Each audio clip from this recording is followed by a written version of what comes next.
Bonjour Victor. Salut Elio.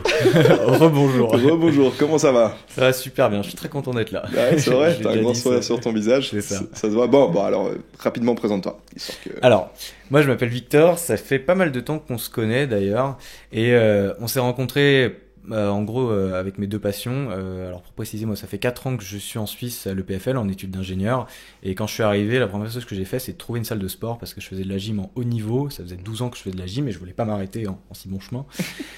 Du coup, je suis allé à la salle de sport et c'est là que j'ai rencontré Elio. Mon autre passion, c'est aussi la photographie et la vidéo que je pratique depuis 4-5 ans, un peu plus. Et c'est ça qui nous a rapprochés en partie. Bah, en fait, on a deux passions en commun. Enfin, je C'est suis ça, pas gymnaste, exactement, mais disons ouais. que j'essaye de faire des handstands. Voilà, c'est Et ça. t'es venu d'ailleurs me donner deux, Donner trois des conseils. Je pense que c'est important. Ouais, la première fois que ça s'est rencontré, c'est vrai que je suis arrivé à la salle de gym et je voyais des gens qui faisaient des handstands. Je connaissais pas trop le street workout déjà à l'époque. Vraiment pas du tout. Comment tu dis? Le street workout. Le street workout. Workout. Ouais. C'est mon accent un peu. Mais ouais, du coup, je suis arrivé à la salle de gym et en fait, il faut savoir qu'en gymnastique, donc moi c'est la gymnastique artistique, qui a pas forcément de artistique derrière, mais c'est très organisé. On a des entraînements on a des bases très bonnes. On travaille vraiment tout le corps, les positions et tout ça. Et du coup, quand j'ai vu Elio faire des handstands un peu, voilà, qui tiennent pas forcément, qui sont un peu, et d'ailleurs un peu banane quoi. Ouais. Et bah j'ai voulu lui donner des conseils. Je faisais pas les pointes de pied, quoi. Alors ça c'est pas trop gênant, je pense, les pointes de pied, mais c'est vrai que la banane c'est pas un truc que tu peux améliorer derrière. Ouais. Bah, du coup, t'es venu m'expliquer en gros que mes Ouais. handstands c'était de la merde. Voilà, En en gros, gros. Ouais. Ouais. Et d'ailleurs, c'est cool parce que, enfin, du coup, ça fait que bah, t'as marqué un minimum mon esprit. Ouais. Et en fait, en vrai, genre, enfin, moi, je vais te le dire, quand t'es venu m'en parler, bon, enfin, on avait déjà reparlé Ouais. de notre rencontre, mais et du coup, je l'ai déjà dit, tu sais comment je l'ai perçu. J'étais là, mais il y a des façons de dire les choses et la façon dont tu me l'avais dit, j'étais là, j'étais un peu. Exact. Et en fait, j'ai remarqué au bout d'un moment que c'était simplement ton franc-parler, surtout que la deuxième fois qu'on s'est vu, qu'on s'est revu dans cette même salle de gym, bah, en vrai, t'es venu me parler en mode comme si de rien n'était, enfin, Ouais. un peu comme la première fois, mais en mode. Et du coup, je me suis dit, ah, mais c'est Victor, et t'es venu de me parler de ta passion, de la photo, et Ouais. puis de la vidéo aussi. Parce que, mais en fait, comment ça se fait? Comment t'as appris que je faisais de la. C'est Grégoire, tu sais, un ami commun, Grégoire, qui Ok. m'en avait parlé, Ouais. et qui m'avait dit, je lui ai dit, je sais pas pourquoi il en avait parlé, mais bref, il m'a dit, Elio, ouais, il avait une chaîne YouTube et tout ça, et... Parce que j'avais pas encore commencé à faire cette chaîne Exact, YouTube, t'allais là-dedans, Choubatok. J'allais commencer. par des cases même à Ouais, l'époque. c'était par des cases. Et encore ouais, avant. t'es allé la commencer, justement, on en a parlé, et je trouvais ça intéressant de parler de ça, quoi. Mhm. Surtout que tes vidéos avaient l'air intéressantes, enfin, en tout cas, ton projet était cool, quoi.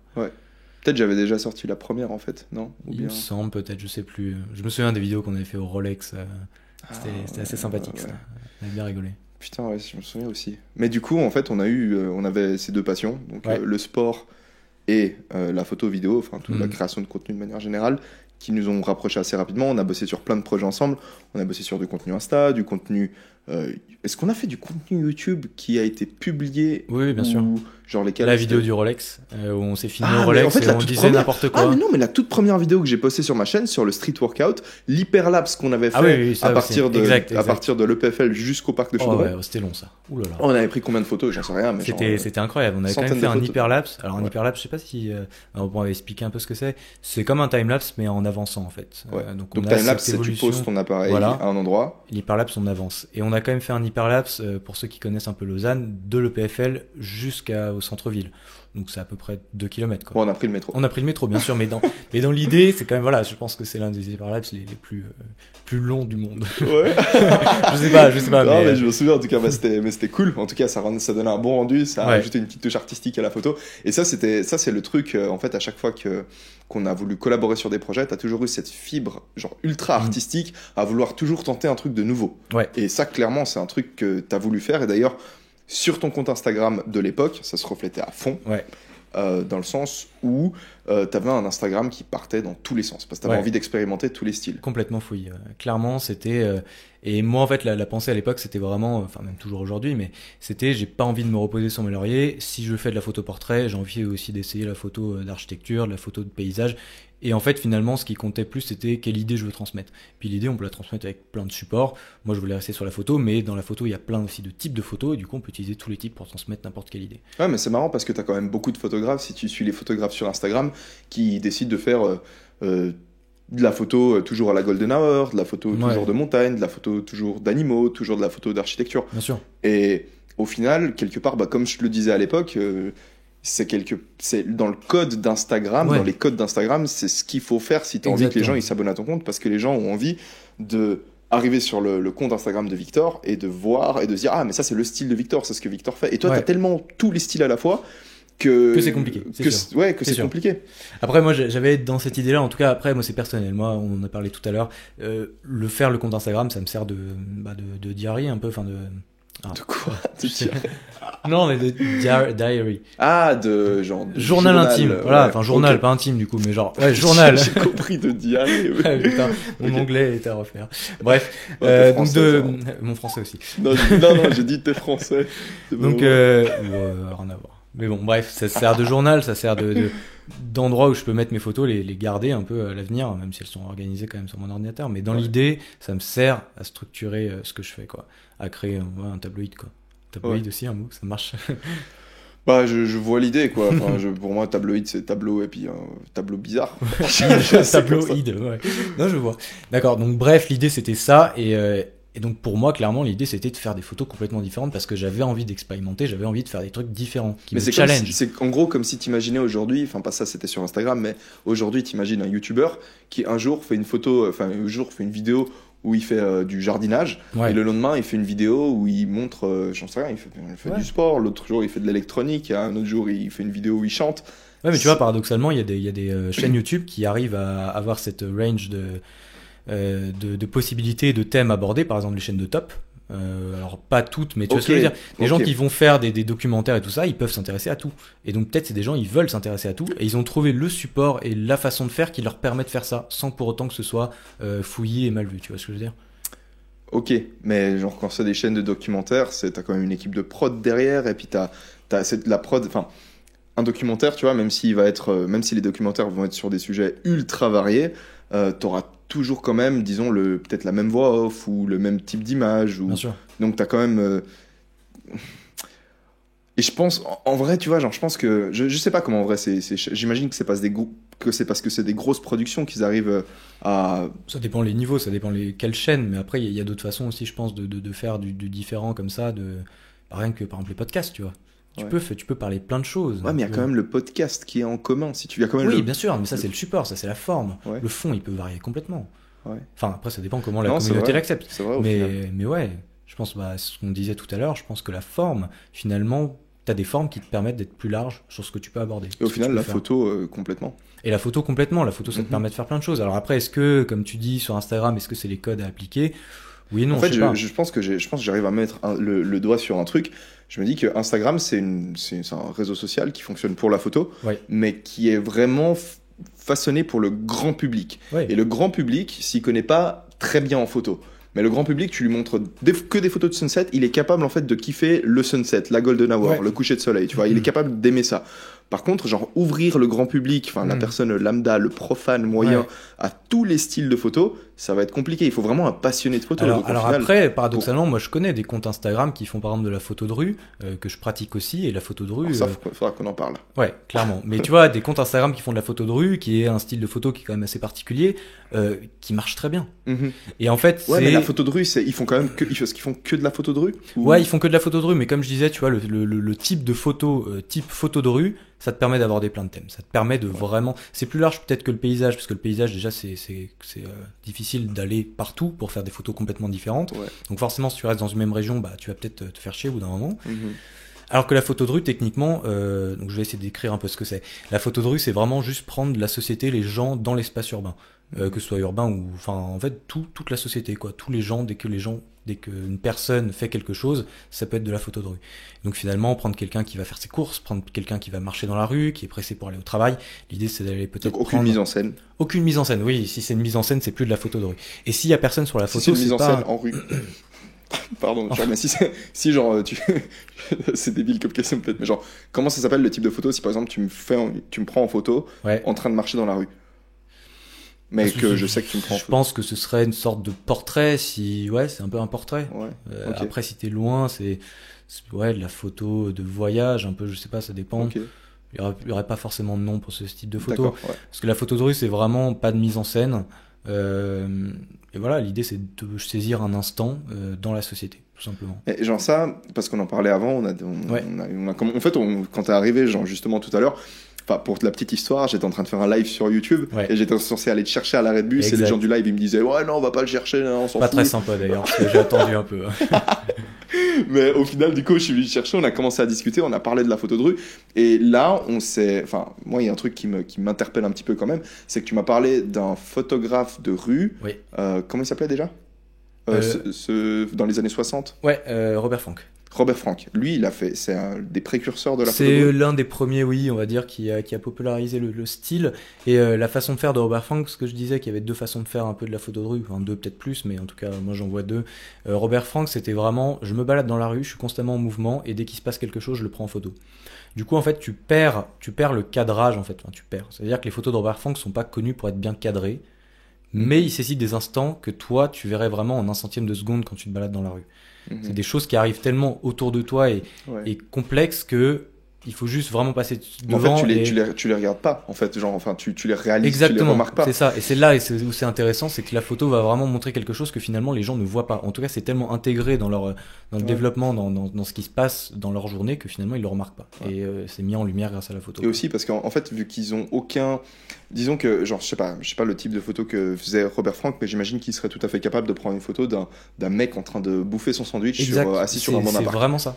Et en fait, c'est tellement le genre de scène qui toi, en tant qu'individu, genre quand tu te balades dans la rue, un mec mange son sandwich, c'est pas une information importante. Ouais, bien sûr. Ouais. Par contre, genre tu te balades dans la rue et t'as un accident de voiture ou t'as un truc choc ou t'as un monstre beau coucher de soleil, c'est un truc qui va attirer ton attention. Ouais. Et tous ces trucs qui attirent pas ton attention, en réalité, tu les vois même pas. Tu vois, genre et paradoxalement, tu vois, tu parles d'un mec qui mange un sandwich, alors ça c'est peut-être pas forcément très intéressant, mais paradoxalement, du coup, tu te dis qu'il n'y a pas forcément de trucs intéressants à regarder, et finalement, tu as peut-être raté justement des trucs intéressants. Des trucs que tu remarques pas à premier abord, et finalement, oui, lui, il a sorti des photos. Mais c'est toujours comme ça au final, parce qu'il y a tellement de choses sur lesquelles on pourrait porter notre attention, tu vois, rien que dans la pièce dans laquelle on est maintenant, si on veut, on pourrait s'attarder, genre pendant des heures, observer les détails des petites griffures qu'il y a sur la table devant nous, mais on le fait pas parce que dans l'objectif, dans ce qu'on est en train de faire maintenant, ça n'a pas d'importance. Mais si on décide de porter notre attention dessus, on pourrait se rendre compte que ces griffures, elles sont jolies. En fait. Moi, je peux passer 2 heures dans la rue, posé dans un spot, et je m'éclate. Genre, je regarde tout ce qui se passe autour de moi, je prends des photos, et je vois plein de choses. Et parce qu'au final, j'imagine que t'es quand même, d'une certaine façon,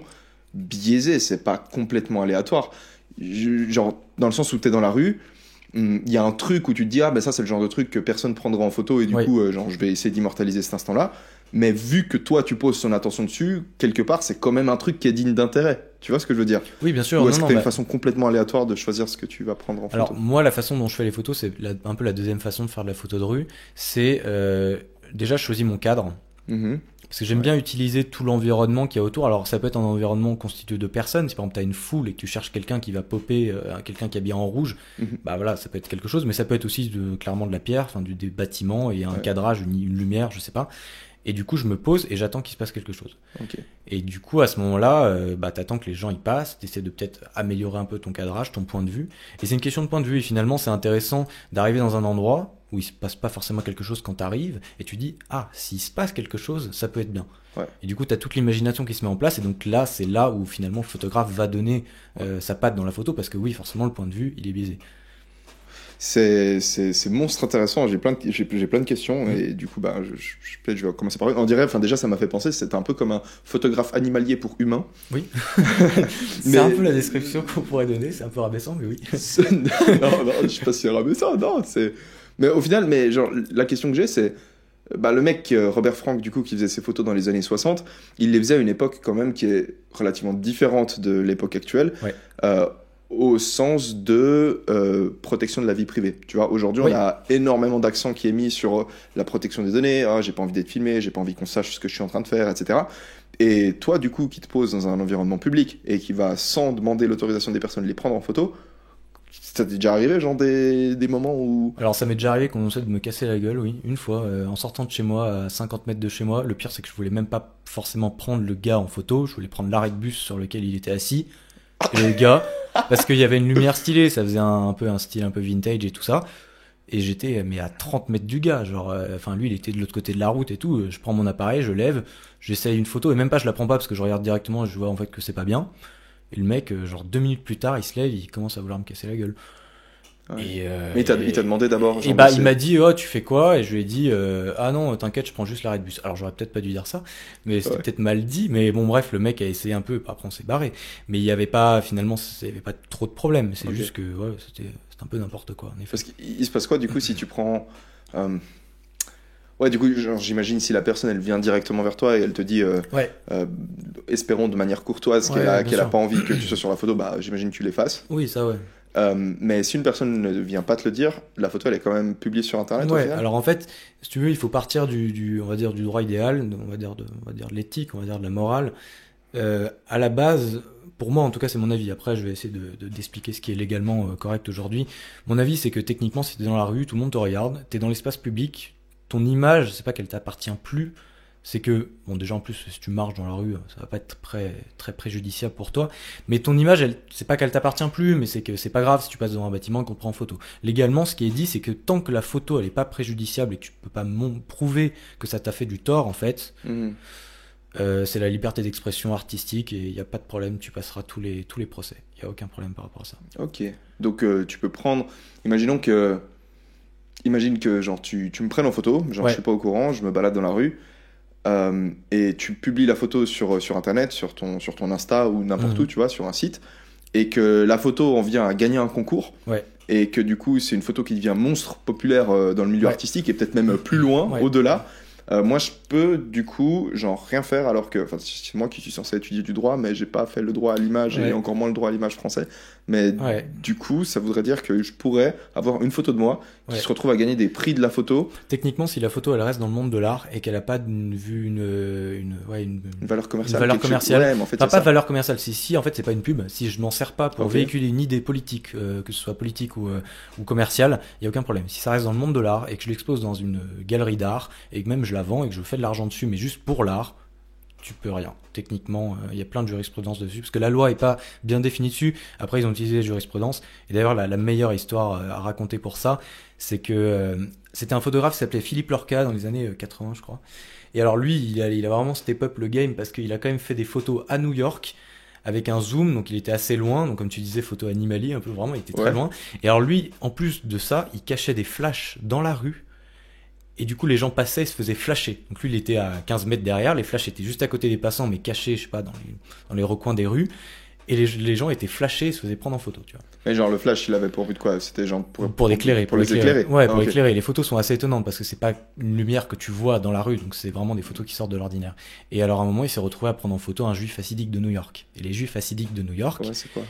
alors les je- juifs hassidiques, c'est une communauté de juifs à New York qui en fait est très communautaire Mhm. et un peu renfermée sur eux-mêmes. Alors on critique pas, c'est juste que dans tous les cas, eux, ils ont une vision de la religion qui est très fermée et ils l'appliquent à la lettre. Et dans la religion juive, on n'a pas le droit de présenter son image. Les images, les icônes et tout ça, ça marche pas. Dans la religion juive ou dans la enfin dans la doctrine des juifs hassidiques? Enfin, Techniquement, dans la croyances religion des- juive, t'as pas de représentation de leur dieu et même ils ont même pas le droit de dire son nom. Mais par rapport à eux-mêmes. Parce que Eux-mêmes ça- aussi, ils ont pas le droit, apparemment. En tout cas, pour les juifs hassidiques, l'image, t'as pas le droit d'avoir. Je Des- dirais, genre en tout des cas, photos ça avait de toi, posé problème qu'un rabbin soit pris en photo.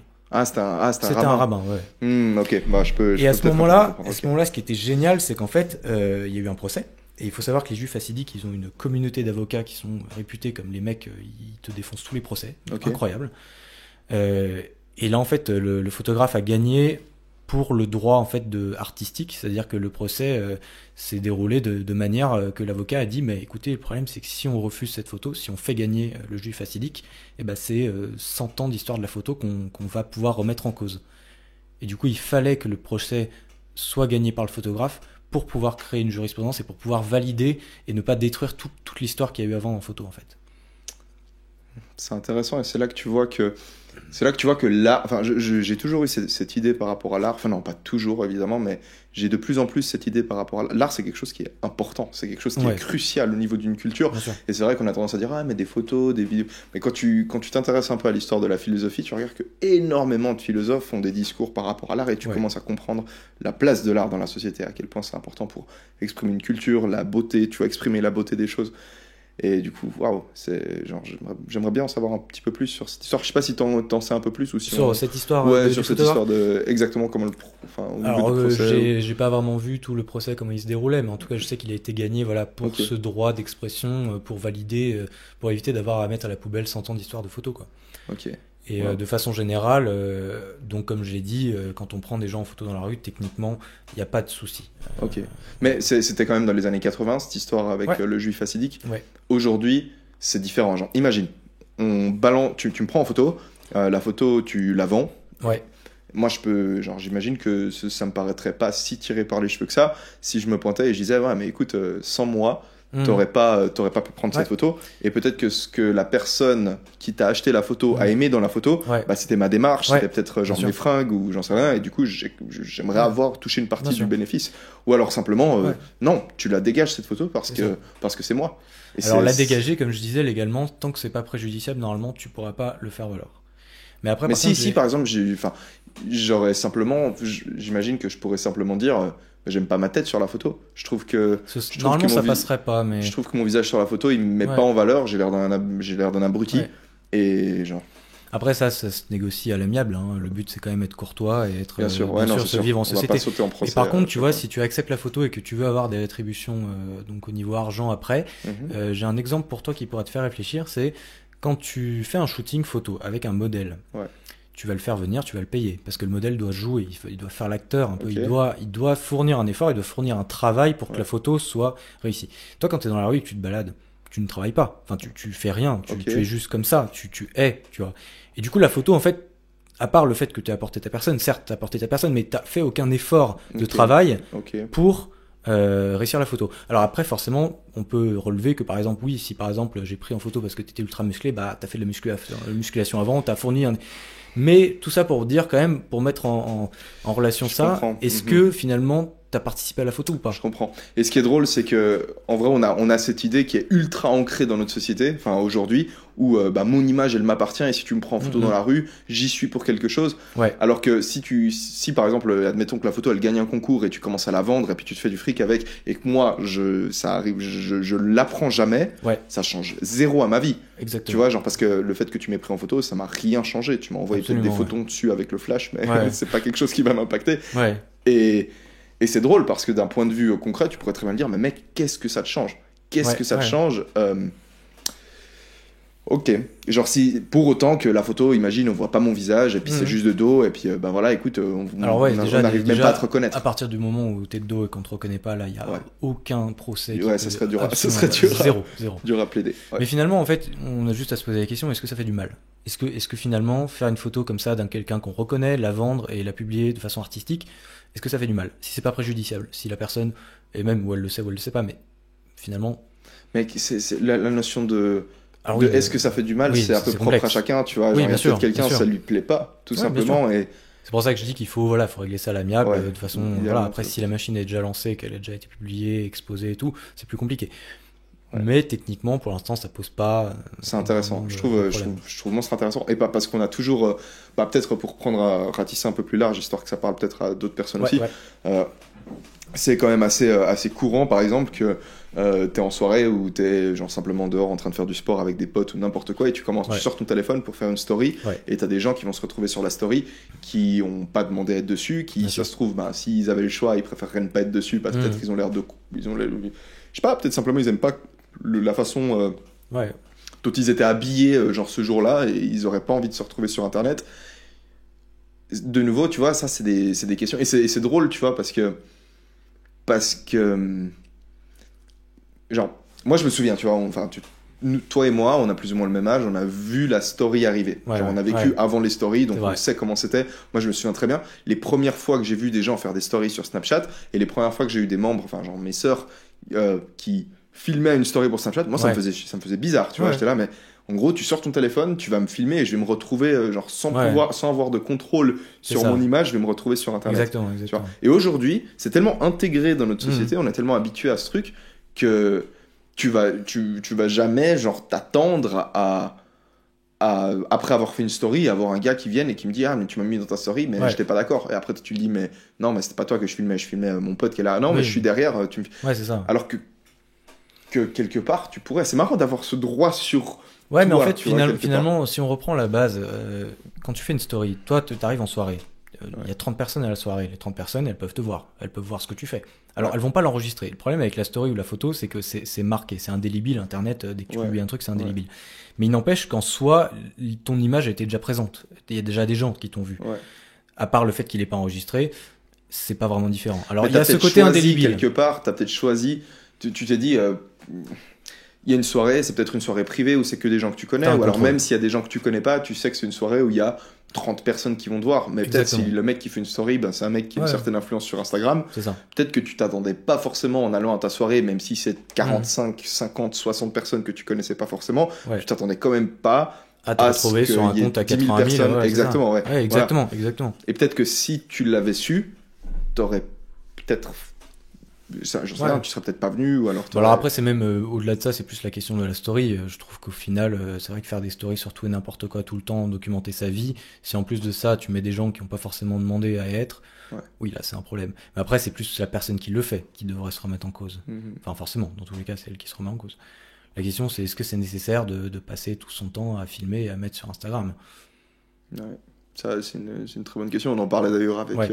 avec Eric sur le podcast d'avant, Ouais, où en fait, ce qu'on relevait, c'est que Eric, il le fait parce que c'est son job, oui, bien sûr. et parce que c'est quand il fait une story, lui, c'est quelque chose de calculé. Et c'est un truc que moi aussi j'ai fait à l'époque Mhm. où j'étais plus actif sur Instagram. Si je postais une story, si je montrais, j'en sais rien, si je montrais les tubes que j'avais préparés, ou si je montrais un entraînement, c'est pas par plaisir Ouais. de montrer ce que je fais, même si c'est chouette de partager, Mhm. mais c'est parce que je sais qu'il y a des gens que ça va Ouais, ça va informer. intéresser. J'ai jamais posté de story sur mon compte privé, tu vois. J'en Ouais. suis, pour Ouais. mes amis, ça, Surtout j'ai toujours que eu cette vision un peu business d'Instagram. Ouais, donc surtout que le tube il va pas t'en vouloir. Quoi. Du coup, Qui ça le tube il va pas t'en vouloir Ouais, d'avoir ok. pris une story. Ok, non, c'est vrai. Non, c'est vrai que ce délire de story, c'est assez marrant parce que, ouais, parce qu'au final, je sais pas, mais on en parlait déjà avant, mais c'est, Je trouve que c'est quand même ouais, une sorte de fenêtre sur la vie d'une personne qui bah, déjà qui est il y a complètement biaisée. il y a un côté un peu artistique aussi, non? Dans la Alors, mais story. ça peut l'être, mais si c'est contrôlé, C'est finalement, un ce peu qu'on comme- ce qu'on cherche avec la story, c'est ce côté un peu naturel, pris sur le vif. Brut, ouais. Mais finalement, si c'est comme ça devient vraiment une intrusion dans la vie privée, et puis au bout d'un moment, voilà, faut se calmer un peu. Puis si tu le maîtrises, c'est plus comme ça, mais tu veux quand même mimer ce côté un peu naturel. C'est vrai. Tout avec une Et du coup, maîtrise. c'est plus vraiment naturel en fait. C'est plus, Après, vraiment, les- c'est plus vraiment une histoire. C'est plus Ah, mais vraiment. après, Ouais. tu peux t'arrêter au niveau que tu veux. Les Ouais. gens, ils voient le truc. Si c'est joli, esthétique et qu'ils pensent, Ouais. enfin, ils ont cette impression que c'est naturel, pas de problème. Ça, Ok. c'est bien, c'est très bien. Au final, chacun fait ce qu'il veut, quoi. Ouais. Donc, Non, mais il y a ça. Après, il faut juste être capable de pouvoir critiquer, d'avoir son avis sur les choses et de pouvoir le dire. Ouais. Comme on disait tout à l'heure. ouais. D'ailleurs, d'intéressante discussion. On est en train de parler de la liberté d'expression au final. Ouais, finalement, c'est ça. Est-ce qu'on devrait pouvoir, par exemple, tu vois, tout à l'heure, on a parlé genre des juifs. C'était comment le nom exact? Acidique. Les juifs hassidiques. Ouais. Genre, c'est inévitable que. Enfin, c'est inévitable. C'est un scénario tout à fait imaginable que quelqu'un entende ça et se dise Ouais. ah mais tu peux pas critiquer les juifs hassidiques, nanana. Même si tu les as pas, Non, même je- si tu les as non, pas je- critiqués, je- mais je peut-être critique que pas. lui, peut-être que lui considérerait que de dire que. Je sais Il plus, avait je sais raison, plus. Robert, Philippe Lorca avait Non. raison de gagner. Le photographe qui a pris la photo. Non, c'est pas là-dessus que je voulais en venir, mais genre je crois que t'as dit, je suis pas sûr du coup, on va peut-être pas forcément Ouais. bloquer là-dessus, sauf si on arrive à se mettre d'accord. Ouais. Mais je crois que t'avais dit un truc du style qu'ils étaient assez fermés, qu'ils étaient. Ils sont communautaires. Mais Ouais, ça, ils c'est pas négatif de dire que t'es Non, communautaire. c'est vrai que c'est un fait, mais je sais plus. Ben, bref, quelqu'un pourrait dire ouais, tu dis qu'ils sont communautaires, on sait très bien que communautaire c'est c'est utilisé de manière péjorative aujourd'hui. Oui, ça devrait pas, mais c'est... Ouais, mais au final, genre, c'est marrant parce que ce serait pas surprenant que quelqu'un le dise. Oui, Et c'est ça qui. Enfin, c'est ce dont on parlait juste avant. ouais. On disait que c'est. Comment ça se fait qu'aujourd'hui, est-ce qu'il y a des choses qu'on ne peut pas dire? Comment est-ce que des fois tu vas dire des choses, tu vas exprimer une opinion, tu vas Ouais. utiliser un terme, on va dire non mais tu peux pas utiliser ce terme-là, tu peux pas Oui, dire parce ces qu'on n'a pas choses-là le comme droit, ça. blasphème et tout ça. Bon, alors, c'est des thèmes un peu compliqués à aborder, mais oui, en effet, on a ce problème aujourd'hui de pas pouvoir exprimer ses idées. Après, il y a aussi un autre problème qui est en fait sous-jacent et même, on va dire, parallèle, c'est qu'aussi les gens expriment leurs idées pas comme il faut. Il y a aussi une façon de le dire. Et moi, je suis quelqu'un de franc et je le dis pas forcément bien, je le sais. Mais ouais, parfois, il faut savoir exprimer une idée, mais il faut savoir exprimer une idée pour faire quelque chose, pour améliorer. Mhm. Si tu dis ton idée, comme on a eu le cas, là, je vais pas forcément en parler, mais il y a des gens qui balancent des trucs, leur avis, Genre, Mais c'est mal dit. Donne le cas, Je crois on que peut c'est le une dire. fille en France qui s'appelle Mila. Ouais, Ouais. j'ai entendu parler Et de du cette coup, voilà, histoire. elle a critiqué la religion musulmane. Donc voilà, elle a critiqué la religion, elle a critiqué personne. Elle a pas critiqué une personne. Mhm. Donc ça, c'est interdit. Tu peux pas critiquer des gens, Ouais. mais tu peux critiquer une religion. Ça, c'est Mhm. enfin, légalement ou une Mhm. idée. Pourquoi Ouais, pas? légalement, tu peux le Pourquoi faire. pas? Alors après, ça dépend. Est-ce que tu veux le faire ou pas? Tu peux le faire. Et c'est juste qu'elle l'a vraiment mal dit. En fait, son avis, on s'en foutait. C'était mal dit, c'était mal fait, c'était mal présenté. C'est ça le problème finalement. Mhm. Après, si quelqu'un il arrive, il dit moi, je pense ça et tout, je suis d'accord avec ça, je tolère ça, mais je pense ça, pourquoi pas? Ouais. Pourquoi pas? Ouais. Non, je pense aussi que c'est important en fait qu'on puisse exprimer tout ce qu'on a envie d'exprimer. C'est pas malin la manière dont elle l'a fait, mais bon, après, Exactement. je crois qu'elle était assez jeune, je sais Oui, plus. elle était jeune, bien sûr. Il Après, s'est c'est passé juste. quoi en fait dans cette histoire? Ah, mais les réactions, en fait, le problème, c'est que finalement, les réactions qu'il y a eu après, parce qu'elle a quand même reçu des menaces de mort, ont complètement éclipsé le problème de base. Mhm. C'est-à-dire que finalement, le problème, c'était pas tant comment elle l'a dit, parce que après, les menaces de mort, bah, ça éclipse entièrement. C'est-à-dire, c'est pas le même niveau, quoi. Ouais. Tu balances un truc mal dit, ok, mais si après tu reçois des menaces de mort, c'est plus le même niveau. C'est pas comparable. Ouais. Donc c'est là qu'il y a un problème. Mais bon. C'est un autre sujet. Je pense que il faut savoir ouvrir le débat, il faut être capable de pouvoir donner ses idées, mais il faut donner des idées construites, il faut Ouais. donner des idées qui ont un impact, qui peuvent avoir. Bon, le problème aussi, c'est que t'as quand même une certaine, il y a quand même certaines personnes qui sont tentées par, parce qu'on a des sujets sensibles, tu vois, et à mon avis, Oui, on devrait forcément. pouvoir en parler. Mais t'as certaines personnes qui savent que certains sujets sont sensibles et qui justement vont aller par simple plaisir de provoquer et d'aller un peu Oui, foutre le bien bordel, sûr. Ouais. d'aller justement aller taper dedans. Et là, du coup, la réaction, j'imagine, la meilleure réaction à avoir de la part des personnes qui pourraient se sentir offensées, Mm. c'est de laisser couler.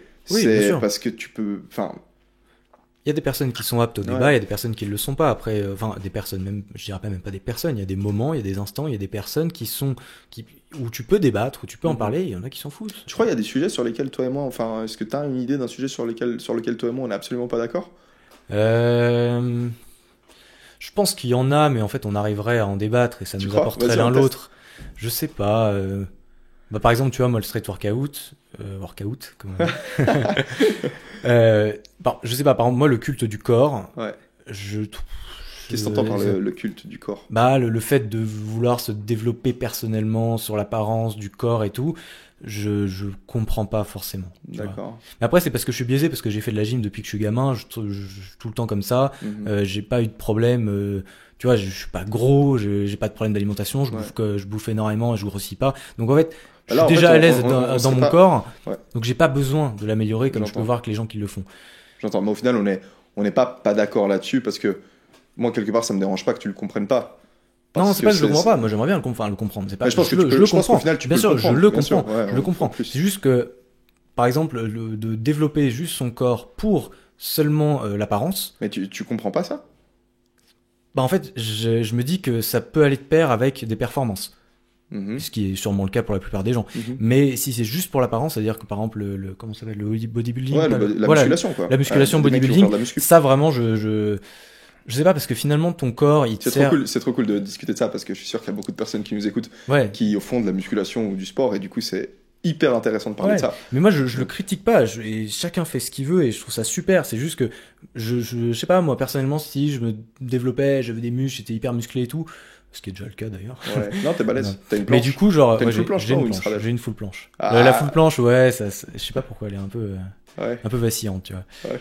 Mais du coup, C'est parce que tu manges pas assez de brocoli, mais. non, c'est parce que j'ai commencé le vélo avec les cuisses. C'est Elles vrai sont bah ouais, maintenant je fais du vélo, enfin tous les Ah, jours, tu c'est vas pas au vélo au énorme, tu vois. travail, ouais. Je vais au vélo au travail et du coup, dès que tu prends des cuisses, bah la full planche, Ah ouais, c'est il ça. y a plus de poids, ouais, donc c'est C'est ça. galère. Faut que tu t'achètes un Segway, mec.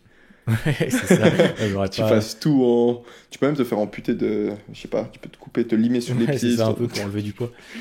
Mais du coup, voilà, moi ça me pose pas le problème ce genre de truc, mais je me dirais, mais finalement t'as des muscles, mais tu peux pas utiliser ton corps. Enfin, tu peux pas les utiliser finalement. Mhm. Parce que, alors je sais pas. Mais si tu les utilises, enfin, je comprends ce que tu veux Ouais. dire. Je comprends complètement parce que moi aussi je suis attaché quelque part à la performance. Ouais. Et personnellement, si j'étais juste axé sur la transformation physique, Ouais. je me ferais rapidement chier. Ouais. Genre aller m'entraîner juste pour être mieux. Hmm.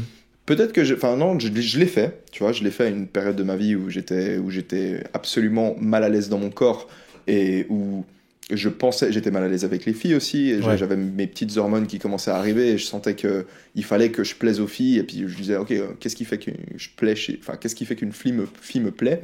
Ah, mais c'est parce qu'elle a un joli corps, c'est parce qu'elle est jolie et tout. Donc je me suis dit, bah, ma tête, je peux pas trop la changer, donc je vais bosser sur mon corps, tu vois. Ouais, J'ai un peu juste reporté ce qui me plaisait chez les filles, et je me suis dit, bah, du coup, je vais changer mon corps. Ouais. Et du coup, j'ai eu cette démarche qui était purement physique, mais assez rapidement, ça m'a saoulé, quoi. En fait, le problème, c'est que dès que tu l'acquiers et que t'arrives à le maintenir de façon assez simple, bah, c'est bon, c'est fait. Mhm. Tu vois. Et Alors surtout, le truc hyper drôle, c'est que c'est pas ce à quoi tu t'attendais. Oui. Enfin, comment dire? C'est une discussion que j'avais déjà eue avec un pote, et c'est assez drôle parce que souvent, quand t'as jamais été musclé de ta vie, t'as jamais eu le physique où tu te dis, ah ouais, ce mec il a un joli physique, sûrement qu'il plaît aux filles, nanana. En fait, tant que t'as jamais eu ce physique-là, tu sais pas ce que c'est, et en fait, tu te fais l'image de toi avec ce joli physique, tu dis, ah ouais, mais moi, une fois quand je serai balèze, ma vie elle sera comme ça, tu te fais l'image, Ouais. et quand tu y arrives, tu te rends compte qu'en réalité, ben, c'est pas ce à quoi Ouais. tu pensais, et que en fait, ben, peut-être il faut autre chose, et puis que. Enfin, Ouais, mais en plus, je trouve que par exemple, la motivation de, par exemple, moi en gym, j'aime beaucoup faire de l'acrobatie. mhm. Et quand j'arrive à un entraînement, parce que là, je fais un peu moins d'entraînement parce que je travaille et tout ça, quand je fais un peu moins d'entraînement et que j'arrive à l'entraînement et que je suis plus capable de faire mon double arrière, bah, ça me fout les morts. Et ça me fout les morts. Et donc là, à chaque fois que j'arrive à l'entraînement, le peu d'entraînement que je fais, bah, je fais des abdos. Je suis le seul à faire des abdos et je les fais parce que je me dis que si je les fais pas, je n'arrive pas à faire mon double arrière. Et c'est pas une question de physique, je m'en fous d'arriver l'été sans les tablettes, tu vois. Mais si je suis pas capable de faire mon truc parce que ça me procure du plaisir, une satisfaction de faire 2 tours en l'air en salto horaire, d'arriver debout avec une aisance et une amplitude énorme, ça me fait plaisir, c'est super agréable. Ouais. Mais si j'ai pas les abdos pour le faire, je peux pas les faire et ça me fout les morts. Mais au final, genre, t'entraîner pour faire un double salto arrière, c'est t'entraîner pour atteindre un objectif que tu t'es fixé. Et peut-être c'est que ça. quelqu'un va pouvoir se fixer un objectif de, j'en sais rien, avoir des plus gros bras.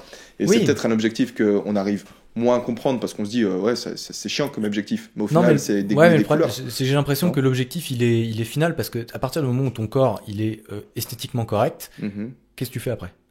Tu Oh, le non, maintiens. c'est sûr, Tu le maintiens. on s'entend. Alors que moi après le double arrière, bah, j'ai le triple arrière. Après j'ai le Mais double eux, arrière avec des- ils pourraient très bien dire esthétiquement correct, ça veut dire quoi? J'ai envie d'avoir encore des plus gros bras. Oui, voilà. Tu Alors vois. voilà, mais c'est là où après, bah, c'est ton appréciation des choses. Ouais. Et ça peut peut-être pousser à des déviances. Du coup, ça des m'énerve, déviations. ça m'énerve, on est d'accord. Il faut qu'on trouve un truc où on n'est pas d'accord. C'est vrai, ça serait bien. Compliqué. Moi, je pense qu'on n'est peut-être pas d'accord sur. En vrai, ça m'énerve. Parce que je suis certain qu'en fait, on va être pas d'accord. Je sais pas si on arrive. Oh, vas-y, j'ai des sujets intéressants. Est-ce que tu penses qu'on a un libre arbitre? Ok, alors si je te fais tout le cours sur ma pensée sur les libre arbitre, ça peut être très intéressant. Allez. C'est-à-dire que, bon, moi, Attends 2 secondes, peut-être pour les gens qui nous écoutent. Je sais pas en fait qui nous écoute. Donc, le libre arbitre, c'est le fait qu'en fait, quand tu prends une décision, c'est toi qui la prends. C'est pas. Ouais, mais rien que ça, c'est biaisé comme définition. Mais oui, on va poser la définition et on va en débattre. Tu veux une autre définition? Bah, on peut en trouver une plus. Alors, vas-y. On trouve une définition du libre arbitre. Le libre arbitre, C'est oui, vrai ouais, tout simplement, je pense que ça peut être ouais, la possibilité d'avoir des choix, en tout cas l'illusion d'avoir des choix. Et c'est là où en fait la définition est complexe. Non, parce que. Non, alors, attends. Si tu crois au libre arbitre, ça veut dire que tu ne considères pas que le fait que tu aies des choix, ce soit une illusion. Tu Oui. considères que tu as effectivement des choix. Donc, le libre arbitre, si tu l'appliques. On a la porte qui est ouverte par hasard. Légèrement, ouais. Est-ce que ça te dirait Ouais, d'aller bien la sûr. fermer vite fait? Je me disais qu'on entendait des bruits de. Voilà, on est malin, quoi. Il y a des gens qui étaient en train d'écouter notre discussion. Voilà, c'est bon. Ouais, du coup, le libre arbitre, c'est si le Ouais. libre arbitre existait, si effectivement Ouais. maintenant il y en avait un espèce de dieu qui arrivait et qui nous disait, les gars, les choix que vous prenez, c'est effectivement vous qui Ouais. faites la décision des choix que vous Ouais. prenez. Le libre arbitre, ce serait ça. Ce serait Ouais. ce que tu fais, c'est toi qui décides de le faire. Genre, Ouais. si maintenant je décide de taper sur la table, c'est parce que j'ai décidé de taper sur la table. Bien sûr. Et du coup, est-ce qu'on se met d'accord là, sur la définition? Ouais, on part sur cette définition et puis on va voir ce que ça donne. Alors juste pour remettre dans le contexte, moi j'ai fait des études scientifiques et j'aime beaucoup, alors on va dire, je sais pas que j'aime beaucoup, mais j'aime beaucoup les maths et la physique, donc la pensée scientifique de façon D'accord. générale, et même philosophique d'ailleurs. Et du coup, En maths et en physique, la plupart des gens aujourd'hui, actuellement, les scientifiques sont déterministes. Déterministe, ça veut dire qu'en gros, tu peux tout déterminer à partir d'un set de règles et de variables. Que ce soit de partout. Hein. Ça veut dire que si tu lances une balle et que tu connais la vitesse, tu peux savoir où elle atterrit. Mais ça peut se jouer sur plein de trucs. Si tu connais les règles d'un jeu et que tu connais les possibilités, un jeu d'échecs, techniquement, on peut savoir, on connaît les outcomes. Tu vois, on sait ce qui peut se passer. Donc ça, c'est déterministe. Ça veut dire que tu peux tout prévoir si tu connais les règles et tu connais les variables de base. Du coup, à ce moment-là, le problème, c'est qu'il n'y a plus de libre arbitre. Ouais. C'est que tout est déterminé. Bien sûr. C'est-à-dire que, techniquement, si tu arrives à un level d'intelligence, et ça, c'est un scientifique qui en parlait, Pierre-Simon Laplace, qui était mathématicien, qui a créé, il a fait une métaphore en disant le démon de Laplace, qui est une entité qui connaît toutes les règles, donc toutes les lois physiques, et toutes les positions des particules, et toutes les vitesses, et qui finalement connaît tout le monde. Le passé, le futur, le présent, tout. Parce qu'il peut tout prévoir. Et du coup, là, à ce moment-là, est-ce que le libre arbitre existe ? Non. Et est-ce que c'est un problème ? Non, je ne pense Voilà, pas. c'est ça. Mais Et pourquoi ce n'est pas un problème ? Parce qu'il y a une autre... Alors, c'est assez complexe et je m'y connais pas forcément, mais... Et ça, c'est drôle. Attends, juste peut-être... Ouais, parce que genre, le fait que ce soit pas un problème, c'est justement quelque chose qui va choquer des gens. Ouais. Parce que c'est vrai que si tu remets... Alors, est-ce que moi, je crois ou non au libre arbitre ? Je pense que c'est une question spirituelle. Oui. C'est une question religieuse. Est-ce que tu crois que tu es maître de tes choix ? Ouais. C'est pas si évident que ça. Peut-être une chose intéressante à noter, c'est que notre société, elle part du principe que on a un libre arbitre. Oui. Notre système pénal, il est basé là-dessus. Genre, si aujourd'hui je vais voler quelque chose, on va considérer que c'est de ma faute parce que j'ai décidé de le faire. Oui. Or, une position déterministe, elle aurait tendance à dire, ok, tout ce que tu fais, c'est quelque part le résultat d'une combinaison entre ton bagage biologique et tes influences sociales, c'est ça, quelque part. Donc, t'es né, t'es sorti de... Voilà, enfin, t'es né avec une certaine configuration biologique au niveau de quelles hormones tu vas sécréter en plus ou moins grande quantité. À cela va s'ajouter genre toutes les influences sociales que tu vas avoir, donc ton éducation, les gens que tu as fréquentés, etc. Et à partir de là, tous les choix que tu fais, c'est simplement une combinaison des deux, tu n'as jamais choisi. Et même si maintenant tu disais, écoute, non, moi je pense que c'est moi qui suis libre de tes choix, eh ben, on pourrait te répondre, écoute, non, le fait que tu crois au libre arbitre, c'est dû à ton éducation et c'est dû aussi à ta biologie. Peut-être que tu es une personne plus ou moins conciliante et tu as accepté de croire au libre arbitre, etc. Ouais. Mais tu vois, ce qui est intéressant, c'est qu'à posteriori, à partir de... Et du coup, pardon, excuse-moi, parce que je suis parti tellement loin en fait que je suis pas venu sur le point que je voulais dire, mais c'est que du coup, partant d'une personne qui croit au libre arbitre, si tu lui dis, écoute, ça n'existe pas, imaginons que ça n'existe pas, parce qu'au final, tu n'as pas d'argument qui peut aller contre... le fait que ça n'existe pas. Parce que même si maintenant je te dis, écoute, non, Victor, le libre arbitre, moi j'y crois pas, toi tu vas me dire, ah non, mais le fait que tu y crois pas, c'est simplement parce que ton éducation, tu vois, tu vas toujours pouvoir, par ton éducation et ta biologie, tu pourras toujours me répondre ça. Et du coup, il y a plein de gens qui vont pouvoir se dire, ah, mais c'est déprimant. Ça veut dire que si tout est déterminé. Et justement, c'est là où il y a un truc intéressant, c'est que, a posteriori, tu peux comprendre l'action d'une personne en retraçant tout ce qu'il a fait avant. Ouais. Et en fait, si tu veux, dans le déterminisme scientifique, c'est que... Tout ce qu'il a fait avant, plus sa biologie, c'est ça, il y a etc. beaucoup d'éléments. Et donc, en fait, a posteriori, tu peux le faire. Mais en fait, scientifiquement, il a été démontré, donc ça, c'est une histoire de calculatoire et d'informatique. En fait, ça rejoint les algorithmes. Calculatoire, c'est quoi ? Les algorithmes et tout ça, les ordinateurs. Parce que finalement, si tu veux déterminer quelque chose, tu vas calculer. Tu vas prendre tous les éléments, toutes les variables, et tu vas calculer ce qui va arriver. D'accord. Et en fait, il a été montré que tu ne peux pas finalement aller plus vite que le temps qui passe. Donc ça veut dire que même si tu connais tout ce qui se passe, tout ce qui est et toutes les règles, quand le mec il ira tuer quelqu'un, tu n'auras pas pu le prévoir plus vite qu'il l'a fait. Et en fait, c'est logique parce que tu vas utiliser un ordinateur qui est dans notre monde actuel, donc qui marche comme le monde qui marche. Donc jusqu'à la seconde avant qu'il tue, ça, tu ne peux pas le savoir. Il aura fallu que tu calcules. Tu vas le prévoir quand il va le faire. Ouais. C'est le meilleur ordinateur du monde, c'est le monde, tu vois. Wow. Et du coup, ça veut dire qu'au final, tout est déterminé, mais tu peux pas le prévoir. Donc, est-ce que c'est un problème ? Bah non. C'est trop beau, c'est hyper cool, j'adore. C'est trop intéressant comme truc. Et au final, du coup, si on continue à parler de ça, si tout est déterminé, ce qu'on ne peut pas contrer, tu peux pas contrer cette théorie comme quoi tout est déterminé. Enfin, la seule manière de le contrer, ce sera en utilisant un argument qui n'est pas rationnel, ce serait par la spiritualité. C'est de dire, ok, je suis d'accord que je suis influencé par ma biologie et par mon environnement, mais j'ai la croyance que je suis un être quelque part en dehors de tout ça, qui est libre de toutes ces influences et qui, bien sûr, a les influences, mais au final, a le choix final de décider ce que je vais faire. Ouais. C'est quelque part ça, si tu... C'est plausible, mais j'ai envie de te dire, même non, si... je veux dire, c'est une croyance. Oui, c'est une croyance, mais en fait, au final, si dans notre monde tout est déterministe, c'est que tu crois à la spiritualité, donc une sorte de un autre plan, on va dire, d'existence, je sais pas comment on peut le définir, voilà, c'est un peu la métaphysique, la physique de la physique. Le problème, c'est que dans tous les cas, ça se trouve, ça marchera pareil là-haut. Tu vois ce que je veux dire? C'est-à-dire que finalement...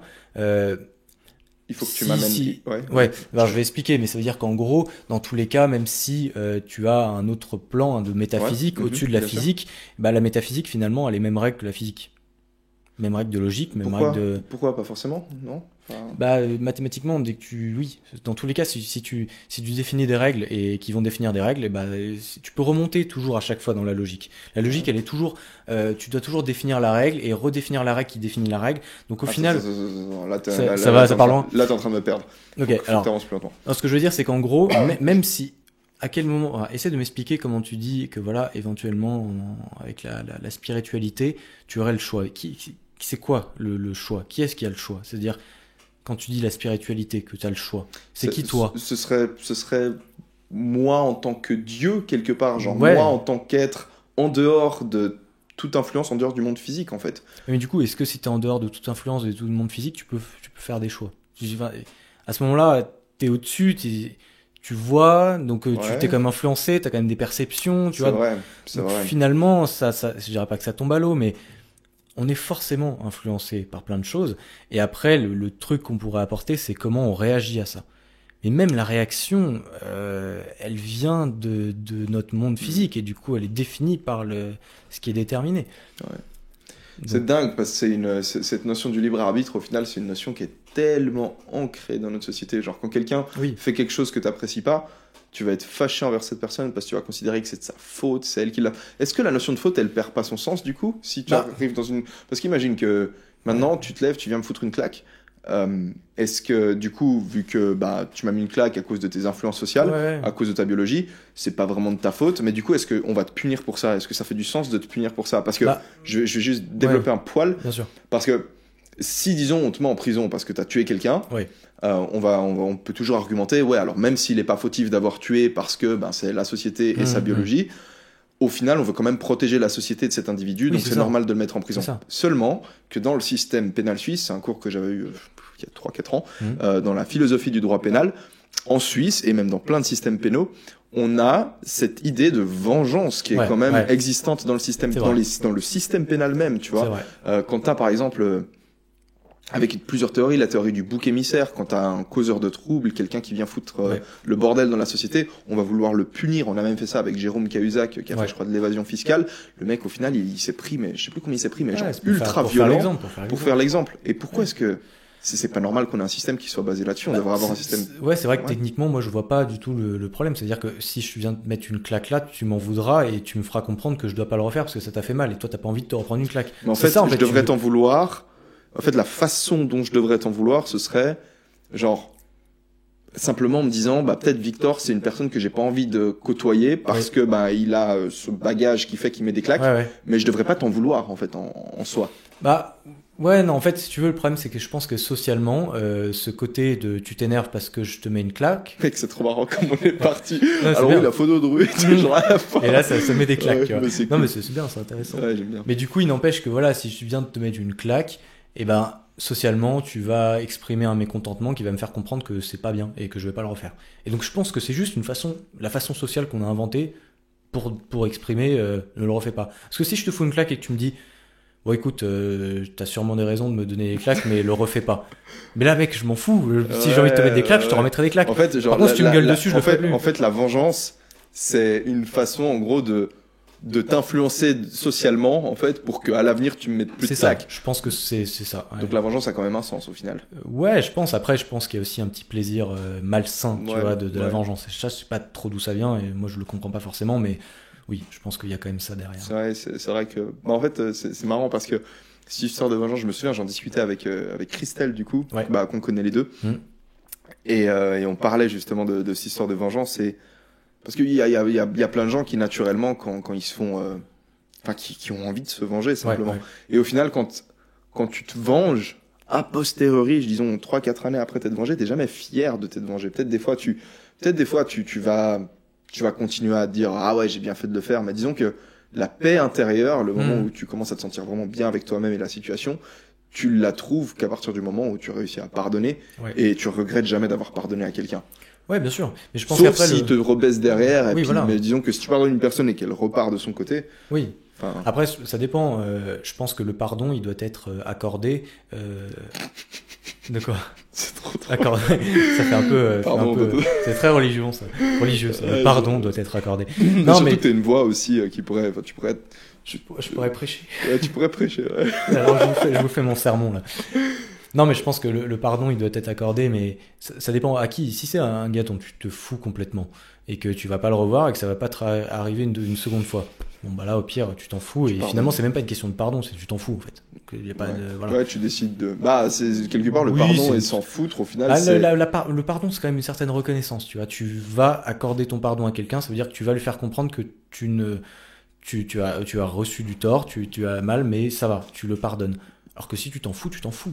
Simplement, tu vois ce que je veux dire? Bah, disons, non. Alors, si tu t'en fous du truc qui t'a fait, c'est pas la même chose que si tu t'en fous après coup, après un certain temps, si tu veux. Oui, voilà, mais ça vient. Mais partons de l'idée que la personne t'a blessé, d'une manière ou d'une autre.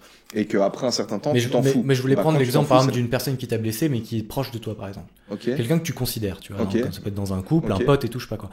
Si t'as blessé, et bah, toi, et si tu tiens à cette personne, bah, l'intérêt, c'est qu'elle te le refasse pas. Et que surtout, elle ne le refasse pas à personne parce que ce sera mauvais pour elle. Donc finalement, tu vas essayer, je dirais pas de la réparer, mais de lui faire comprendre. Et le pardon, il peut être accordé que si elle a compris. Tu vois. Il n'y a pas cette facilité de donner le pardon et de dire t'inquiète pas, mec, tu peux refaire ça. Ouais. Mec, terrible. Ça fait combien de temps qu'on parle? Est-ce que t'as une... Ça fait 51 minutes. Bon, on peut continuer, on a encore du temps. Est-ce que t'as faim, soif Ça va. On peut tenir encore 30 bien 40 sûr, minutes bien sûr. Ouais. Top. Bon. Qu'est-ce qu'on avait d'autre à aborder là? On avait parlé de trucs intéressants. On a parlé de l'éthique de la photo.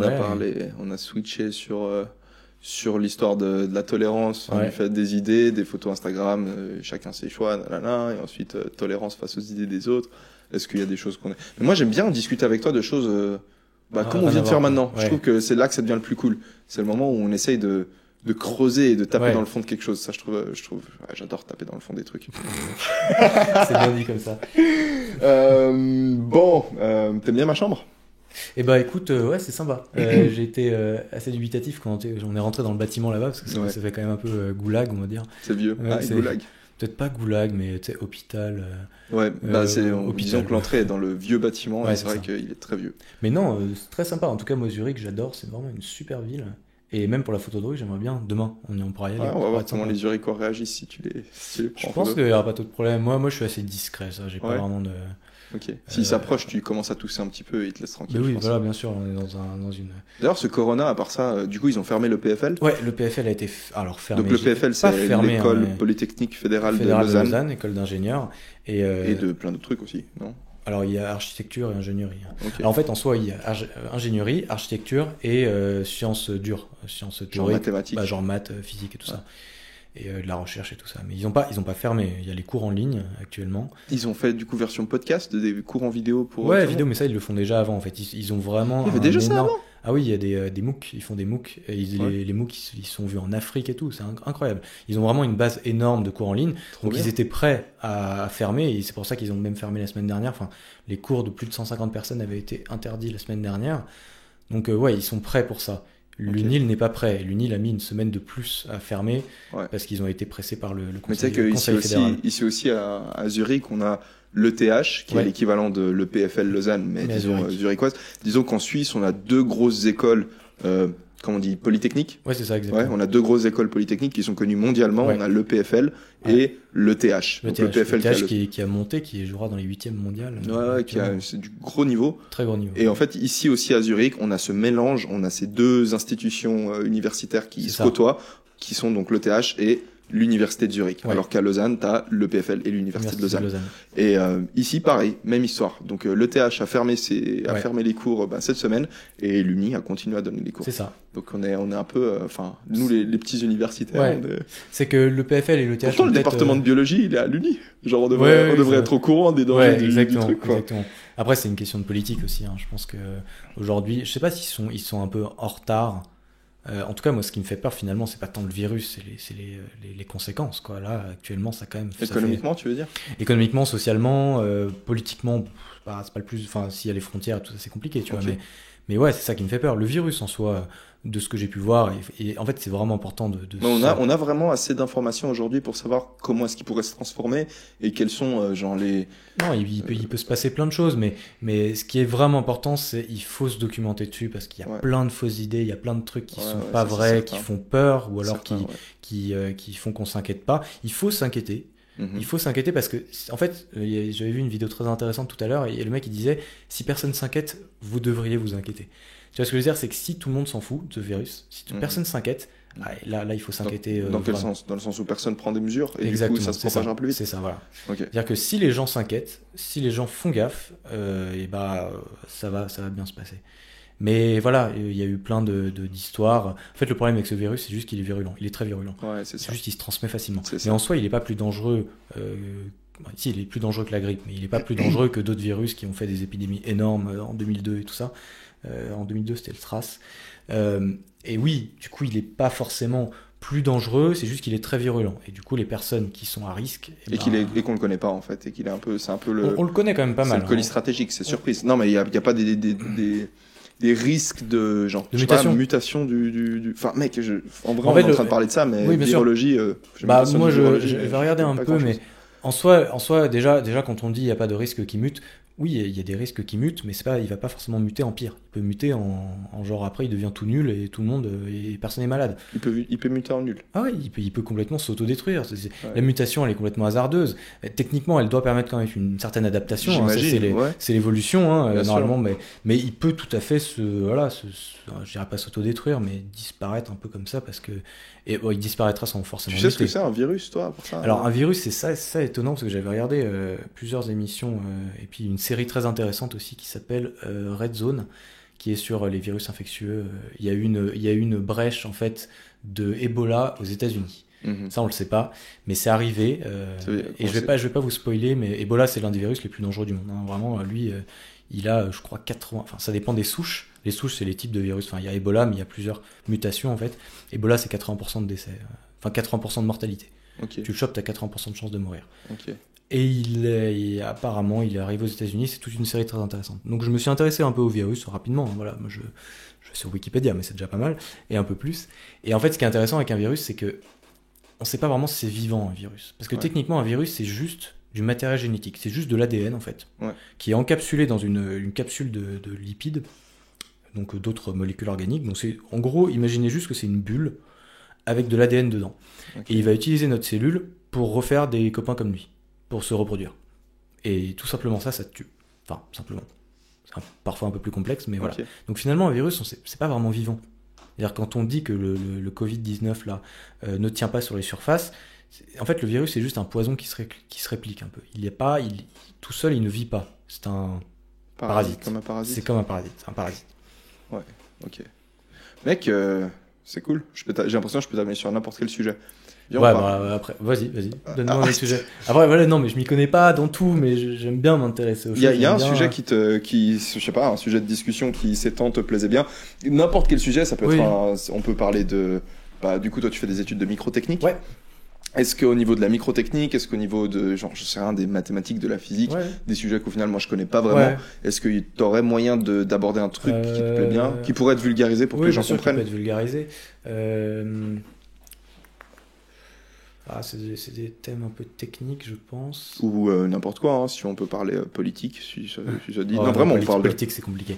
Politique, j'ai pas envie de me mettre dedans. Tu vois. C'est pas un sujet que j'aime aborder parce que j'aime pas avoir mon avis en politique. Par contre, un sujet qu'on peut aborder, c'est la façon dont on donne notre avis en politique, par exemple. Ça m'intéresse beaucoup. Ça, c'est intéressant, tu vois. C'est que, par exemple, rien que le fait que en France, et c'est pour ça que j'aime pas forcément parler de politique, ou en France, ou même moi en Suisse quand même, mais en France, on va te demander t'es de droite ou t'es de gauche. On va te demander pour qui t'as voté pour les dernières élections, Macron ou l'autre, je sais pas. Et en fait, le problème avec ça, c'est que ça te polarise, en fait. T'es obligé de te dire, moi, je suis de droite. Alors que moi, j'aime bien des idées de droite parce que l'économie, voilà, je trouve que ça marche comme ça, que ça peut bien marcher, le capitalisme et tout ça. Il y a des trucs à prendre, il y a des bons à prendre, des bons pas bons à prendre. Et pareil, dans la gauche, il y a des trucs sociaux hyper intéressants pour aider des gens à la rue. C'est bien. Donc en fait, au final, t'es ni de droite ni de gauche, t'es un peu de tout. L'intelligence. T'as envie que le monde fonctionne bien. Voilà. Et simplement, les gens, en fonction de leur sensibilité, parfois, ils vont se dire. Ils vont tendre vers un truc. Mais en fait, c'est ça, en fait. C'est que, non, ce qui me plaît pas, justement, dans le discours politique, c'est cette idée de diaboliser la droite ou de diaboliser la gauche. C'est ça. Parfois, la droite peut partir dans l'extrême, et ça, c'est assez simple à reconnaître. C'est quand on voit un mec, on entend des groupes qui sont en train de faire l'apologie de la supériorité d'une race par rapport aux autres. Et parfois, c'est la gauche qui va partir dans l'extrême, et là, c'est qu'on commence à parler d'équité, où on veut mettre tout le monde égaux. Même d'égalité, parce que l'équité, techniquement, c'est bien. En fait, la différence entre l'égalité et l'équité, c'est un truc auquel je me suis pas mal intéressé, parce que je me suis beaucoup intéressé au communisme. J'ai lu un bouquin, d'ailleurs, putain, faut que j'enregistre cette vidéo parce que je vais commencer à l'oublier, ça fait un moment que je l'ai lu, mais c'est L'archipel du Goulag d'Alexandre Solzhenitsyn. Je sais pas si t'as entendu parler de ça. J'ai vu sur tes stories. Donc t'as vu un peu le résumé que j'en avais fait. Alors en gros, la différence entre l'égalité et l'équité, c'est quand tu parles d'égalité, ça se subdivise en deux catégories. T'as l'égalité des chances et t'as l'égalité de résultats. Et l'égalité de résultats, c'est l'équité. T'as déjà vu peut-être cette photo où t'as genre 3 personnes, t'as une personne de petite taille, une personne de moyenne taille et une grande personne qui essaie de regarder par-dessus une barrière. Et genre sur une photo, t'as écrit égalité et puis ils ont les 3 une boîte de la même taille sur laquelle ils peuvent se mettre. Mais du coup, le tout petit, il arrive quand même pas à voir. Le grand, il est super haut, ça lui sert à rien. Et sur la photo juste à côté, t'as équité où en gros, on va plus aider le plus petit. Normalement aider le moyen et moins aider le grand, et comme ça ils se retrouvent tous à la même hauteur. Et en fait, l'équité, du coup, c'est cette idée hyper romantique où on se dit, bah écoute, on va aider tout le monde d'une façon, comme il faut, pour qu'ils se retrouvent au même niveau final. Et le problème, c'est que si t'as envie de mettre tout le monde au même niveau final, en termes de liberté individuelle, t'es à 0. Parce que ça veut dire, en gros, que tu vas traiter les individus d'une manière complètement différente. Peut-être que, genre, pour regarder par-dessus une barrière, c'est sympa, parce que tu vois une image et tu dis, ah, mais c'est cool, parce que du coup, le petit, il arrive aussi à voir. Mais quand tu te retrouves à, genre, dans des, je sais rien, dans des systèmes, bah, du coup, c'est de là que viennent les systèmes de quotas, par exemple. Quand tu vas avoir, bah, écoute, on a 20% de gros dans notre société, et du coup, bah, il faut une obligation de 20% de personnes avec un body fat au-dessus de 25, dans les conseils d'administration ou n'importe où. Et du coup, bah, on a quoi? On a 15% de juifs. Ah, bah, alors il faut 15% de juifs dans le conseil d'administration. On a 50% de femmes. Il faut 50% de femmes. Et du coup, tu te retrouves dans des situations où t'as des gens qui seraient complètement, plus qualifiés pour se retrouver dans ces postes, qui se retrouvent mis sur le carreau parce que, bah, le quota de leur groupe, quelque part, de leur groupe identitaire, bah, il est déjà rempli.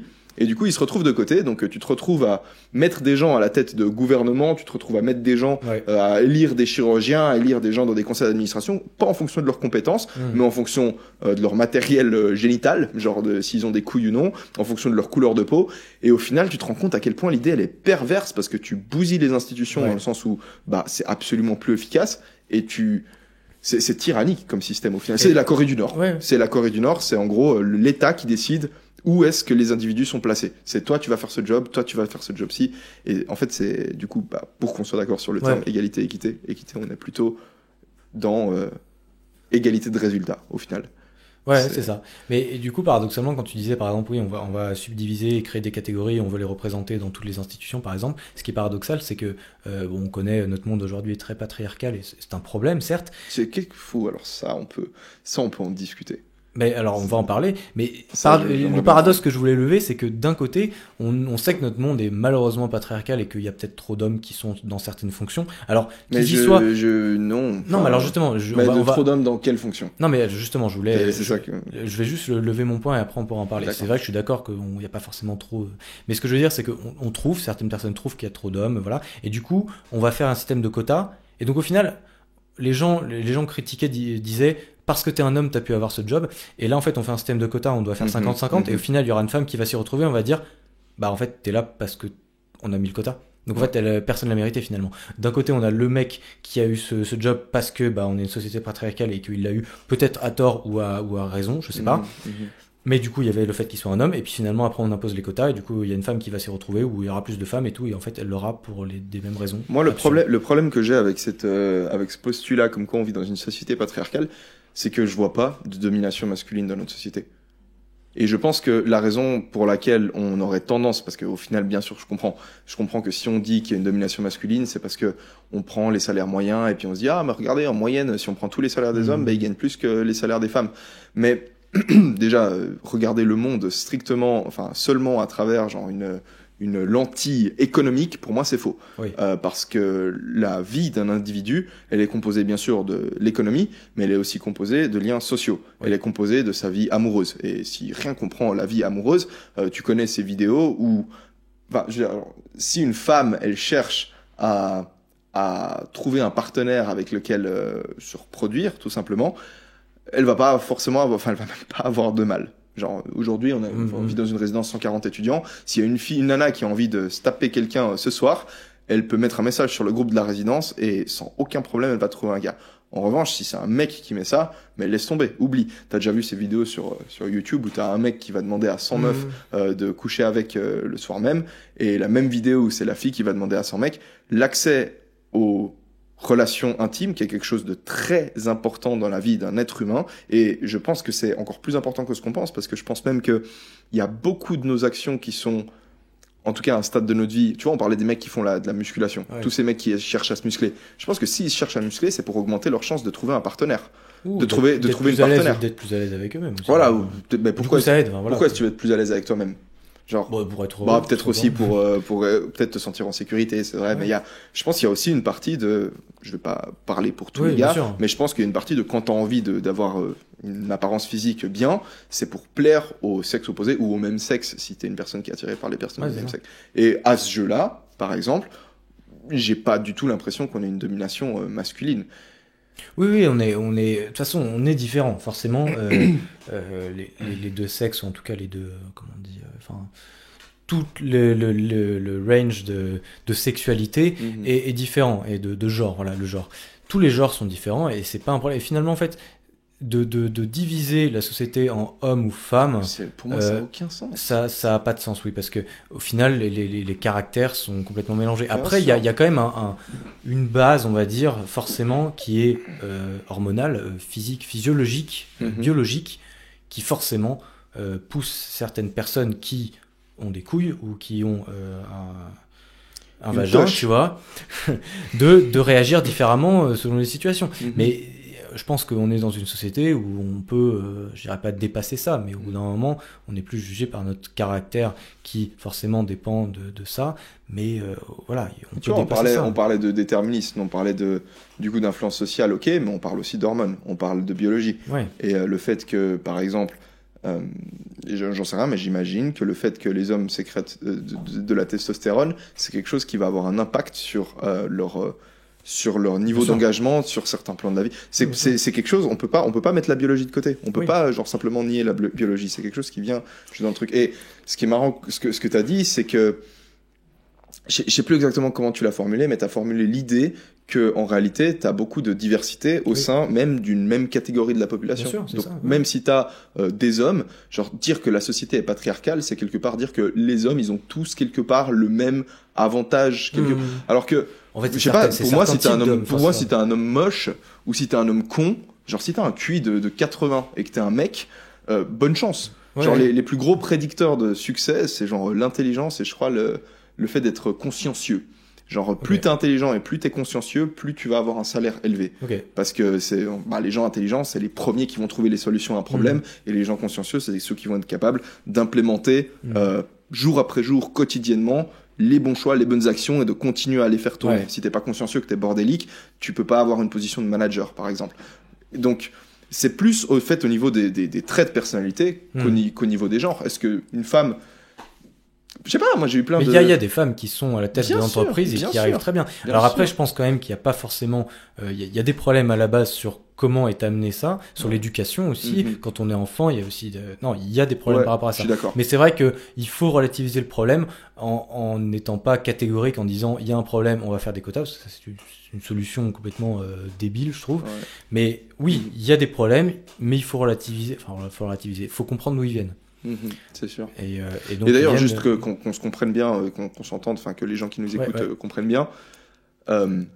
j'ai absolument pas dans ma tête l'idée que c'est bien qu'une femme soit moins bien traitée qu'un homme à cause de son genre. Bien sûr que non. Mais le problème que je vois, c'est qu'aujourd'hui, on va avoir moins de problèmes à ce qu'un homme soit moins bien traité à cause de son genre qu'une femme, parce qu'on va dire, ah mais la société est patriarcale, donc c'est normal qu'on te traite moins bien parce que ton genre est de toute façon avantagé. Genre si tu pars du principe qu'un homme va être avantagé dans la société parce que c'est un homme, et c'est ce que veut dire la société patriarcale, ça veut dire que en gros, tous les hommes, vu qu'ils font partie du genre masculin et que la société favorise le genre masculin, bah les hommes sont avantagés. Qu'est-ce que c'est ? C'est attribuer une caractéristique à un groupe de la population et à se dire, ok, bah, ce groupe de la population est comme ça. C'est c'est de la même chose au final que de dire, ah, les juifs sont comme ça, les femmes sont comme ça, les hommes sont comme ça. Ouais, c'est des amalgames. C'est de l'amalgame, pur amalgame, très fort. Et pour moi, je trouve ça dangereux et c'est un truc qu'on entend beaucoup aujourd'hui, tu vois. Mais j'ai aucune envie que ma copine ou que, j'ai pas de copine maintenant, mais que ma copine d'avant,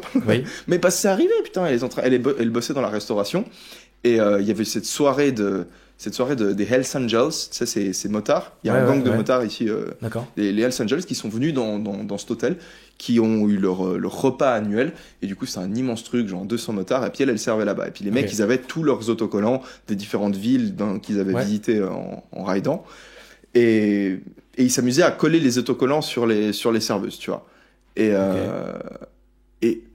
est-ce que vraiment je peux cautionner un truc pareil ? Mais jamais de la vie. Est-ce que j'ai envie que ma fille elle ait plus de mal à trouver un boulot parce que c'est une fille ? Mais non, tu vois, genre quel intérêt ? C'est pas team homme contre team femme. Genre qu'est-ce qu'on ferait sans les femmes ? Genre, bah oui, forcément, on s'éteindrait tout simplement. Notre espèce s'éteindrait. Bien sûr. Donc non, clairement. Il y a un juste milieu à avoir et en fait le problème c'est que le débat bien sûr il doit exister, c'est juste que souvent on éclipse des idées et voilà, quand on part du principe qu'on va débattre femme-homme, bah direct on est biaisé parce qu'on fait cette comparaison en disant les hommes sont plus payés, les femmes si, et du coup il y a cette polarisation comme on disait tout à l'heure qui nous biaise finalement. Le but c'est pas enfin on veut régler ce problème, il faut le comprendre à la base. Et le problème c'est pas juste les hommes vs les femmes. C'est trop facile d'établir en fait un lien de causalité quand t'as qu'une corrélation.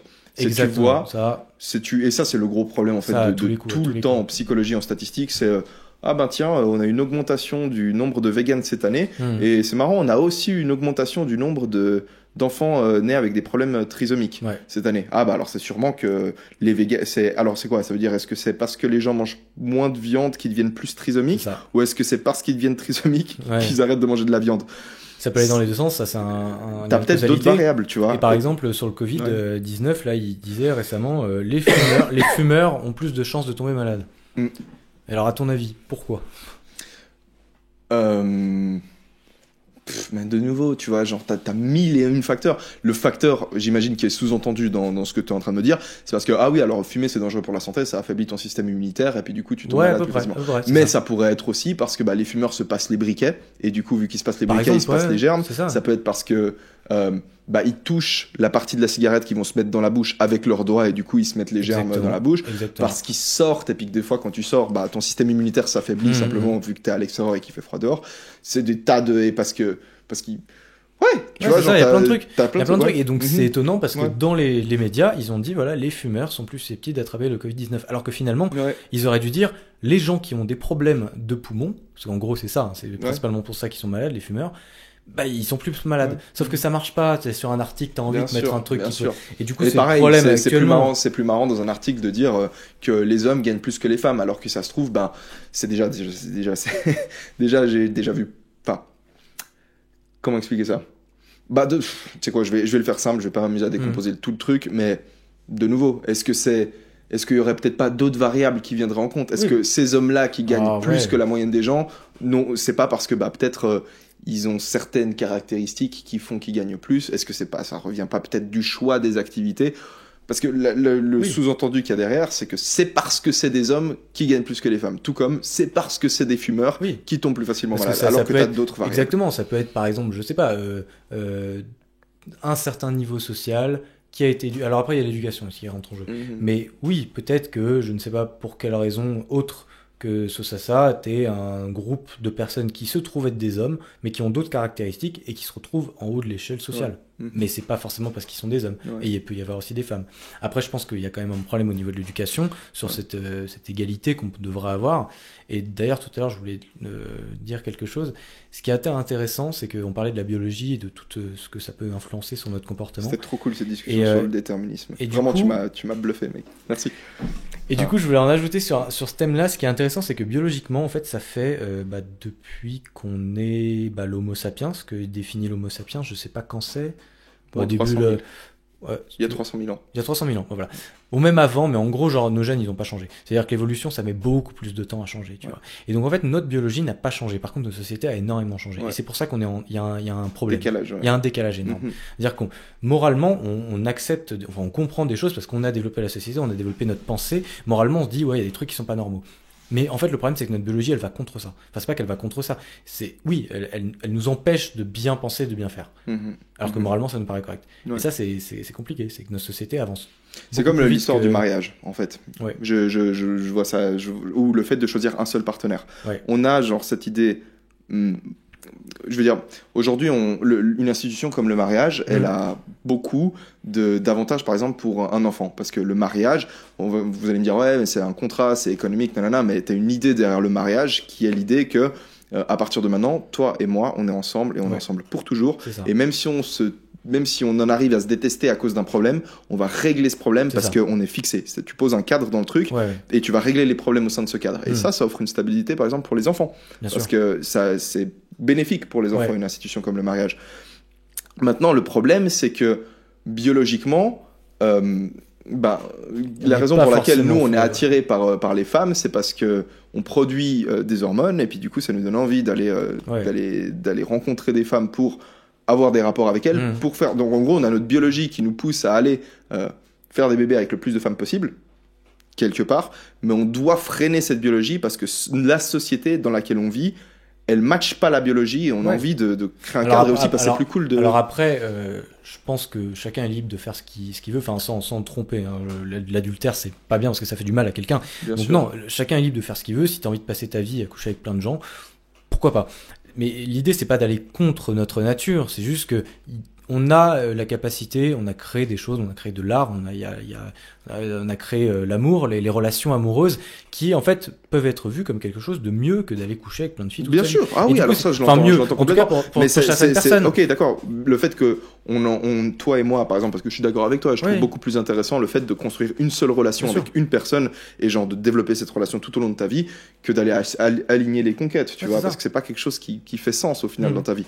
Mais ce que je veux dire, c'est que ta biologie qui te pousse qui fait que tu es attiré par une fille quand tu la vois dans la rue alors que tu es marié, bien sûr, alors peut-être que le choix il se fait très rapidement, peut-être que tu dis évidemment je vais rester avec ma copine et je vais pas avec ma femme et je vais pas aller, mais non, il n'en reste pas moins que c'est une contradiction entre la biologie et tes valeurs. Et bien sûr que tes valeurs l'emportent et elles l'écrasent la biologie. Bien sûr. Mais ça reste une contradiction. Enfin, j'utilise simplement cet exemple pour. Oui, je pense que c'est une contradiction, c'est sûr. Je pense qu'après, au bout d'un moment, cette biologie, elle disparaît un peu. Enfin, c'est pas qu'elle disparaît, elle est toujours présente. C'est ton niveau de testostérone qui il drop, 25 ans, il drop quoi. Paf.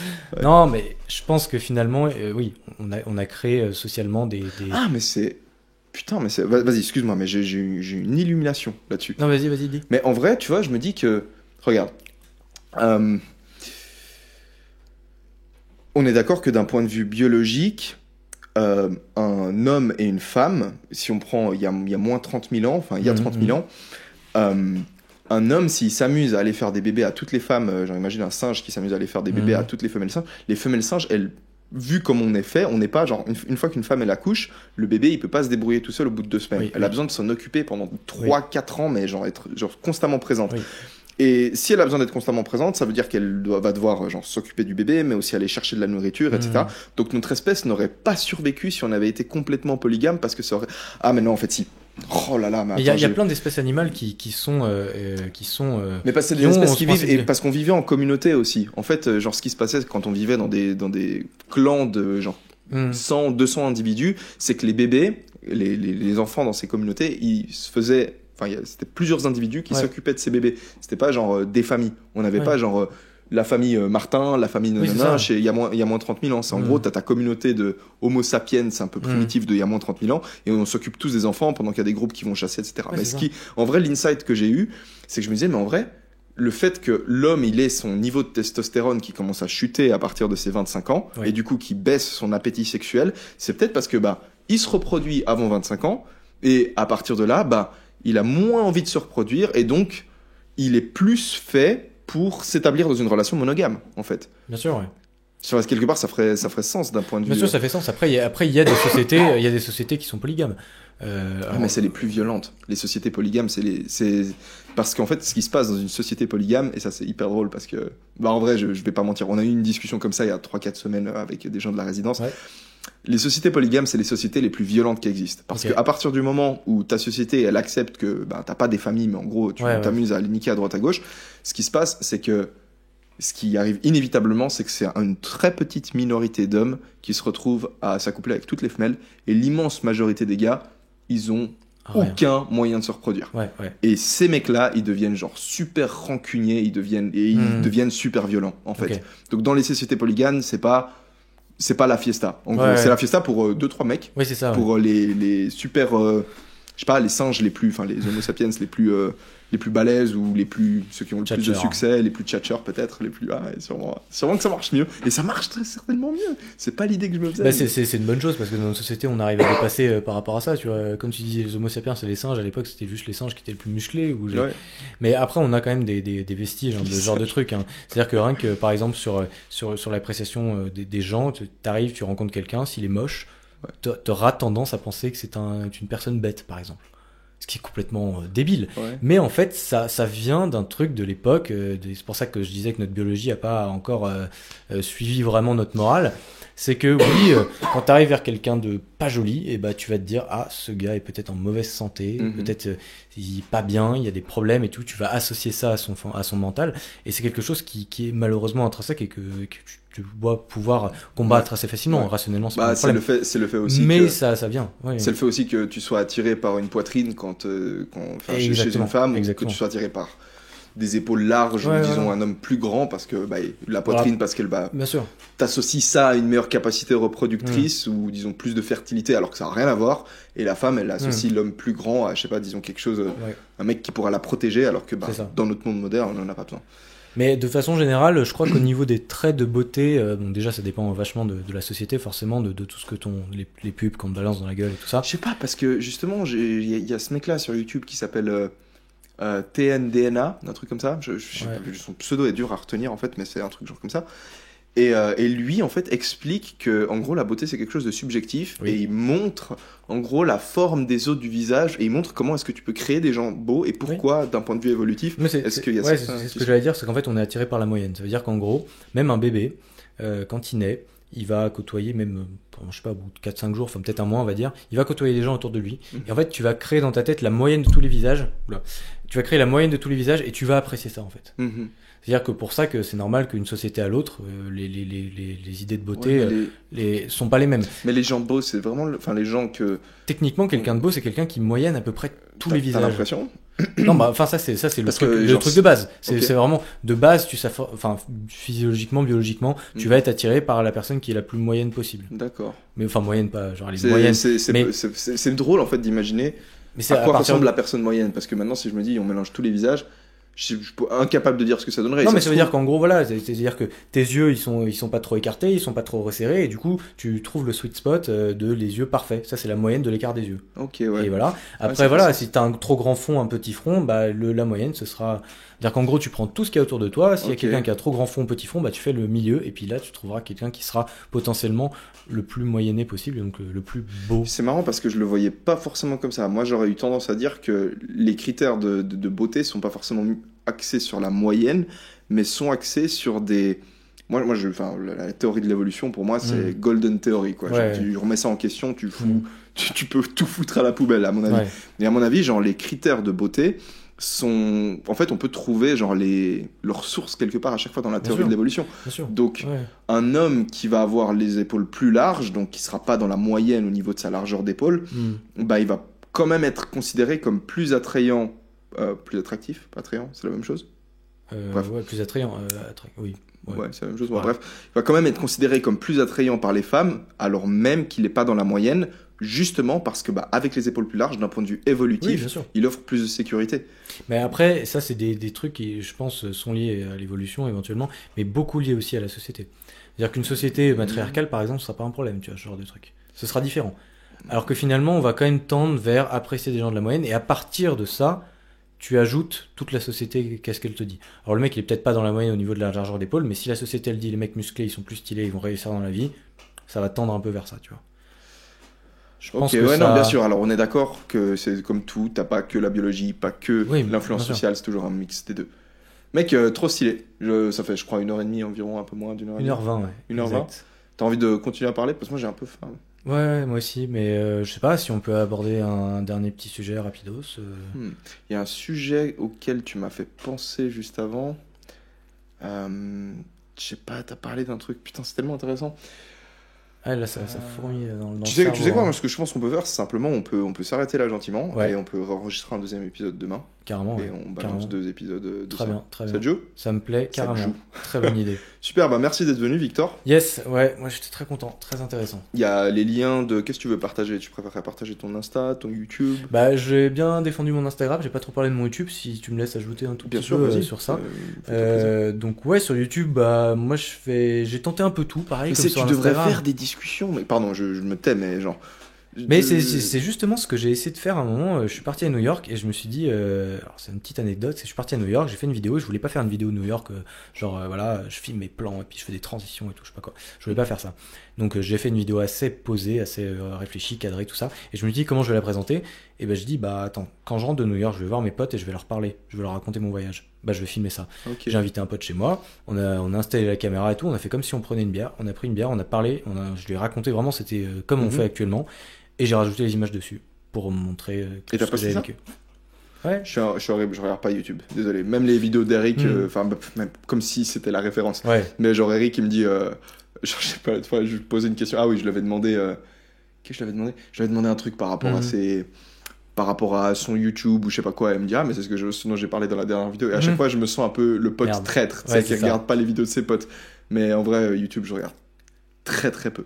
Genre, très très peu. Je suis des cours un peu, mais. C'est étonnant pour un youtubeur quand même. Ouais. Mais bref, tout ça pour dire que ouais, j'ai fait un peu de tout sur YouTube, mais là récemment je vais me mettre vraiment sur le documentaire, pur documentaire. Donc je suis parti aux Canaries, j'ai fait une vidéo documentaire, et là je vais peut-être faire des trucs sur... Bah ouais, ce genre de conversation c'est hyper intéressant, j'aimerais aborder des thèmes comme ça. Si tu veux la poster sur ta chaîne, celle-là, tu peux la Euh, poster sur ta chaîne. Hein. Je sais pas si c'est un format que les gens verraient directement, mais ouais, pourquoi pas, ouais, Comme tu veux. carrément. Mais bref, voilà. Trop stylé. Bah écoute, du Superbe. coup, il y a tous les liens que Victor a décidé de partager dans la description de la vidéo. Et on se retrouve pour le 4e épisode, de nouveau avec Victor. C'est cool qu'on puisse faire des Yes, discussions. carrément, je pense qu'il y a beaucoup à dire encore. Yes, trop bien. Bon, vas-y. Ciao tout le monde. Ciao.